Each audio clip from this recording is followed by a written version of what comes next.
olimlar ilm talabida bag'rini zaxga berib yillar o'qiydi.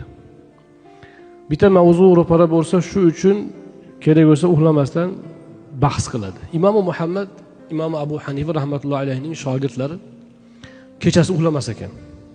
Kechasi bilan kitob ko'rib, ilm bilan band bo'lar ekan. Odamlar aytishar ekanki, shogirdlari, ashablari taqsir dam olsangiz bo'lardi, uxlasangiz bo'lardi desa, odamlar bizning javobimizni kutib xotirjam uxlashi uchun men uxlamasligim kerak.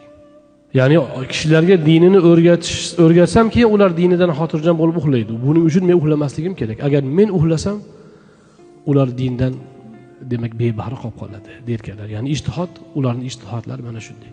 Ilm mana shundoq bo'ladi. Xuddi shuni singari ba'zi bir olimlarning ikki og'iz gap ikki og'iz bo'ladi. Lekin u yillar to'plangan tajribadan, oylar qilingan bahsdan xulosa bo'lishi mumkin.